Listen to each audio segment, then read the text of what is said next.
बिस्मिल्लाहिर्रहमानिर्रहीम अल्हम्दुलिल्लाहि रब्बिल आलमीन अस्सलातु वस्सलामु अला खातमिन नबिय्यीन व आलिहि तय्यबीन अत्ताहिरीन अल-मासूमीन अल्लाहुम्मा सल्लि अला मुहम्मदिन व आलि मुहम्मद तफक्कहू फिद्दीन।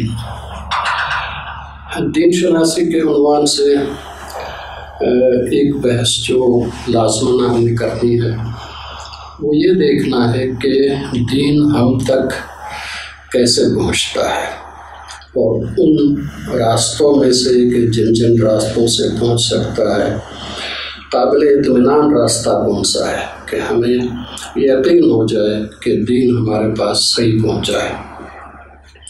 अल्लाह तबारक व तआला ने इस दीन को पहुँचाने के लिए नबी मबऊस किया है और उसको मासूम बनाया है, इसीलिए ताकि दीन सही तौर पे लोगों तक पहुंच जाए।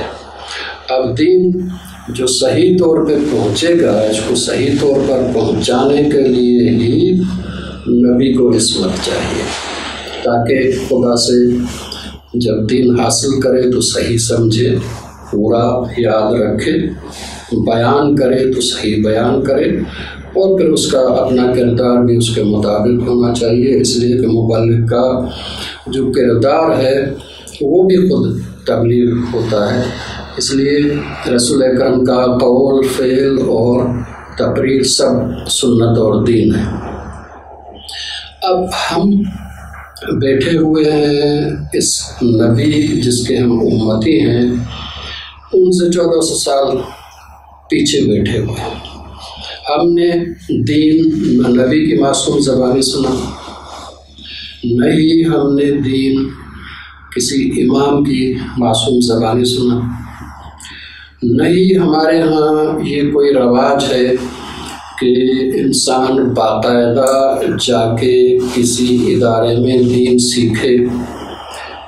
हमारे यहाँ दीन हासिल करने का जो तरीक़ा है वो सिर्फ़ ये है कि हम मेंबर के सामने बैठते हैं, ख़तीब मेंबर पे होता है, हम समझते हैं कि ख़तीब जो कुछ बयान करेगा वो दीन है और दीन को उसी हद तक महदूद भी समझते हैं।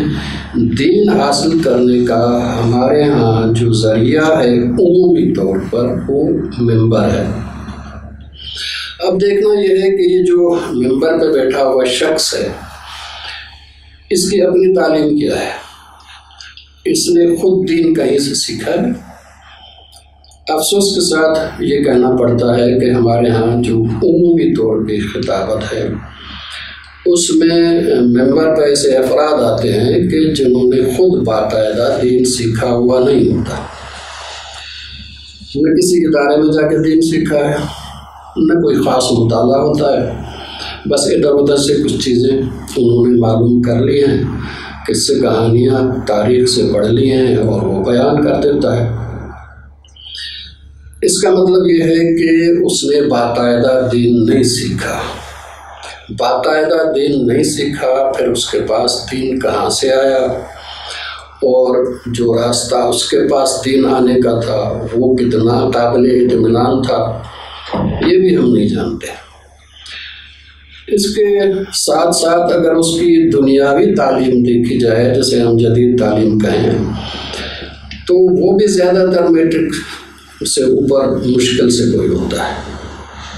इसका मतलब यह है कि न दुनियावी तालीम जानता है न दीनी तालीम जानता है, लेकिन एक मुबल्लिग बन के मेंबर पे बैठा हुआ है ख़तीब और हमारा मुआशरा उसी से दीन हासिल करता है और फिर वो जो कह दे वो दीन बन जाता है और मुआशरा किसी और तरीके से अगर उसके सामने दीन बयान हो और कोई इख्तलाफ हो तो जो मेंबर से बयान हुआ है उसको तो यकीनी समझता है और जो बाकी बयान हुआ है उसको वो रद्द कर देता है। इसका मतलब यह है कि हमारे पास जो दीन बयान हो रहा है वो कोई काबिल इत्मीनान तरीका नहीं है। अब क्या किया जाना चाहिए? उन्हें ये चाहिए कि मेंबर से हम ये बयान करें کہ جو سادہ خطیب ہیں ان کی ذمہ داری ہے کہ معتبر کتابوں سے فضائل و مصائب بیان کریں. دین بیان کرنا چاہے وہ عقائد ہوں، چاہے وہ احکام ہوں، چاہے وہ اخلاق ہو، یہ دین بیان کرنا ان کی ذمہ داری نہیں ہے، بلکہ ان کا اختیار ہی نہیں ہے، اس لیے کہ وہ خود دین نہیں جانتے. دین وہ بیان کریں جنہوں نے باقاعدہ دین سیکھا ہے تاکہ دین صحیح طور پر پہنچے. اب یہ جو باقاعدہ دین سیکھا ہے اس میں بھی وقت لگتا ہے. مثلا 5 سال اگر کوئی انسان پڑھتا ہے تو یہ پرائمری ہوتا ہے، 10 سال پڑھتا ہے تو مشکل سے ہائی اسکول، میٹرک کرتا ہے. میٹرک والے کو کسی بھی علم میں کیا آتا ہے، 2 سال پڑھتا ہے تو کالج میں اس قابل ہوتا ہے کہ یونیورسٹی میں جا سکے، کسی سبجیکٹ میں جا سکے. 12 سال ہو گئے.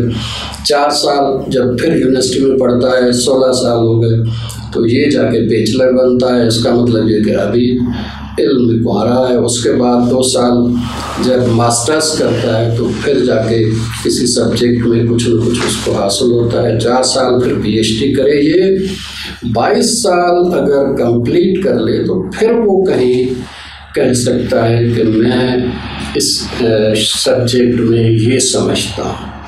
ہمارے ہاں معاشرے میں ممبر پر ایسے افراد بہت کم ہیں، اس لیے عوام کی ذمہ داری ہے کہ وہ دوسرا کوئی راستہ نکالیں کہ جس سے وہ دین صحیح طور پہ سمجھ سکیں، دین صحیح حاصل کر سکیں. ایسا راستہ ہو کہ جو قابل اطمینان ہو، کہ سمجھا جائے کہ اکثر حصہ کم از کم جو ہے دین کا ان تک صحیح پہنچائے. انشاءاللہ. والسلام علیکم ورحمۃ اللہ.